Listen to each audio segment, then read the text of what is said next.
দোয়া পড়ে তুমি ঘুমাইও। ওই রাত্রে যদি তুমি ঘুমন্ত অবস্থায় মারা যাও, আর যদি তোমার দেহের মধ্যে রূহটা ফেরত না আসে, আর এই দোয়া পড়ে সুন্নাত তরিকায় যদি তুমি ঘুমাই যাও, পয়গম্বর বলেন মুত্তা আলাল ফিতরা, সাথে সাথে তোমার গায়ে লেখা হয়ে যাবে মেড ইন জান্নাত। কেন তুমি তো ঘুমানোর সময় বলেছো আল্লাহুম্মা বিইসমিকা আমুতু ওয়া আহইয়া, হে মালিক তোমার নামে আমি মৃত্যুবরণ করতেছি।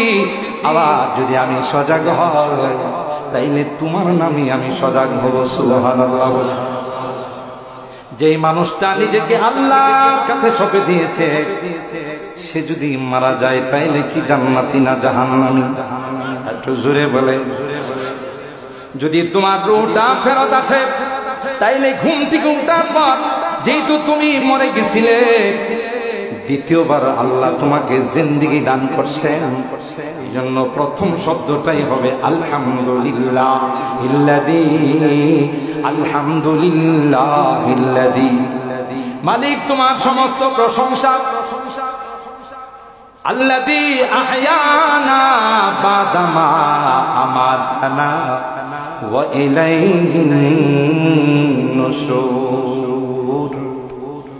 আমি মরে গিয়েছিলাম, আরেকটা জিন্দেগিতে চলে গিয়েছিলাম, তুমি দয়া করে আমাকে জিন্দা করছো গো, তাই সমস্ত প্রশংসা তোমার। কথা বলেন ঠিক কি? আর হ্যাঁ, আল্লাহ পাক রব্বুল আলামিন বলেন সব আমার প্রশংসা করে আমি শুধু তোমাদের কাছ থেকে 5 ওয়াক্ত নামাজের মধ্যে 20 মিনিট করে সময় চাই। 24 ঘন্টার মধ্যে আমি আল্লাহ বলছি মাত্র 1.5 থেকে 2 ঘন্টা আমার জন্য বরাদ্দ, বাকিটা তুই দোকানে থাক, অফিসে থাক, শিক্ষার মধ্যে থাক, নো প্রবলেম। আল্লাহ ডাক দেয়া কই বান্দা, যেই সময়টা তোর দুনিয়ার কাজে কাটাইছো, যদি নামাজ পড়ো রে আমার হুকুম মানো, তাহলে আমি আল্লাহ ওই সময়টাও ইবাদতের মধ্যে লিখে। সূরাতুল জুমার মধ্যে আল্লাহ বলেন ফাইদা কুদিয়াতিস সালাত ফান্তাশিরু ফিল আরদ, নামাজ হয়ে গেছে, মসজিদে বসা থাকার দরকার নাই, যাও যাও তোমার কর্মস্থলে চলে যাও। আবার আসরের নামাজ পড়ো রে, মাঝখানের সময়টা আমি আল্লাহ তোমার ইবাদতে গণ্য করে দিব। আল্লাহু আকবার বলে। এ বান্দা, তুই যখন সিজদা করবি 360টা জয়েন আমি আল্লাহ তোর মধ্যে ফিট করে দিয়েছি রে বান্দা। সিজদা করতে দেরি হয়, ওই 360টা জয়েন্টের শুকরিয়া আদায় হতে দেরি হয় না। আকরাবু মা ইয়াকুনুল আবদু মির রাব্বিহি আইয়াকুনা সাজিদান লিল্লাহ। বুখারী শরীফের হাদিসের মধ্যে পয়গম্বর কয়, বান্দা যখন আল্লাহর কুদরতি পায়ে সিজদায় পড়ে যায়, সুবহানাল্লাহ,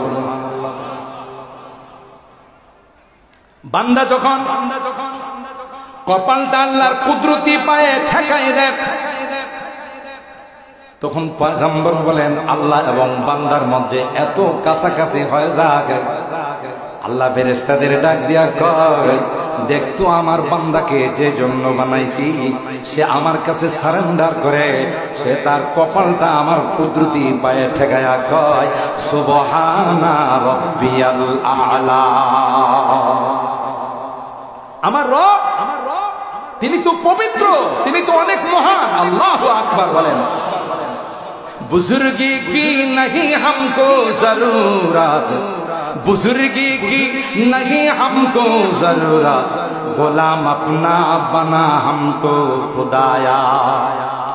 কবি বলেন আল্লাহ যে গোলামির জন্য আমারে বানাইছে, সে গোলামিটা যেন করতে পারে এই সুযোগ আমারে তুমি করে দিও, এটাই যথেষ্ট। পয়গম্বর সারা রাত দাঁড়িয়ে ইবাদত করে, আল্লাহর গোলামি করে। সাহাবায়ে কেরাম বললেন ইয়া রাসূলুল্লাহ কাদ গফারাল্লাহু লাকা মা তাকাদ্দামা মিন যামবিকা ওয়া মা তাআখার। আল্লাহ পাক আপনার আগের পিছনে সব গুনাহ মাফ করে দিয়েছে, আপনি কেন লং টানেন? নামাজে দাঁড়িয়ে পা মুবারক খুলে ফেলেন, খুলে যায়।